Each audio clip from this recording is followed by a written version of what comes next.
আসসালামু আলাইকুম এভরিওয়ান। আজকে আমি বানাবো শীতের সব রকম সবজি দিয়ে খিচুড়ি। এই খিচুড়িটা যতটাই মুখরোচক ততটাই স্বাস্থ্যকর।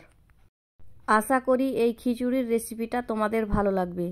তো দেখে নেওয়া যাক আমি কিভাবে এই খিচুড়িটা রান্না করছি, আর একবার হলেও তোমরা বাড়িতে ট্রাই করবে। প্রথমে আমি এখানে নিয়েছি জিরা কাঠি চাল 250 গ্রাম, আর নিয়েছি আমি 250 গ্রাম মিক্স ডাল। এবার আমি এটা জল দিয়ে প্রায় 2 মিনিটের মতো ভিজিয়ে রেখে দেব। 2 মিনিট ভিজিয়ে রাখবো কারণ চাল ডালে যদি কোনো ময়লা থাকে তাহলে যেন ভিজে ছুটে যায়।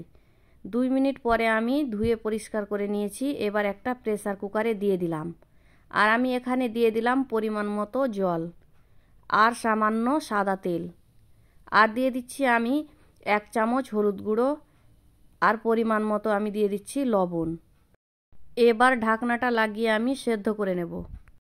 এদিকে একটা কড়াইয়ে আমি দিয়ে দিলাম পরিমাণ মতো সাদা তেল, আর দিয়ে দিলাম 3টে তেজপাতা, আর দিয়ে দিলাম কয়েকটা লবঙ্গ, আর দিয়ে দিচ্ছি আমি আগে থেকে কেটে রাখা 2টো কুচনো পেঁয়াজ, আর কয়েকটা রসুনের কোয়া, 3টে চেরা কাঁচা লঙ্কা, আর দিয়ে দিলাম আমি পরিমাণ মতো ক্যাপসিকাম কুচি, থেতো করা আদা। এবার আমি সমস্ত কিছু ভালো মতো মিশিয়ে প্রায় 5 মিনিটের মতো ভেজে নেব। 5 মিনিট পরে আমি দিয়ে দিলাম কেটে রাখা ফুলকপি, আর দিয়ে দিলাম আমি কেটে রাখা 2টো আলু। এবার এই আলু ফুলকপিগুলো আমি 3 থেকে 4 মিনিটের মতো ভেজে নিলাম।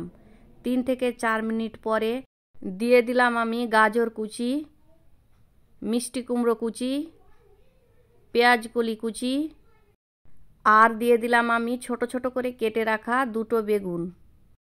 এখন আমি সবগুলো সবজি ভালো মতো মিশিয়ে প্রায় 5 মিনিটের মতো ভেজে আমি দিয়ে দিলাম আগে থেকে কেটে রাখা একটা টমেটো কুচি, আর দিয়ে দিলাম কড়াইশুঁটি।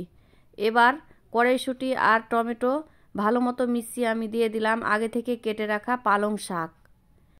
পালং শাকগুলো দেওয়ার পরে আমি 5 মিনিট ভেজে নেব, যাতে পালং শাকের কাঁচা গন্ধ চলে যায়।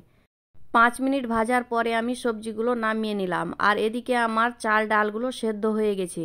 এখন আমি এই সবজিগুলো প্রেসার কুকারের মধ্যে দিয়ে দিচ্ছি, আর আমি সবজিগুলো ভালো মতো মিশিয়ে 10 মিনিট রান্না করে নেব। 10 মিনিট রান্না করার পরে দেখো কত সুন্দর ঘন হয়ে এসছে। এবার আমি দিয়ে দিলাম কিছু ধনেপাতা কুচি। এবার এই ধনেপাতা কুচি ভালো মতো মিশিয়ে 1 মিনিটের মতো ফুটিয়ে আমি নামিয়ে নিলাম।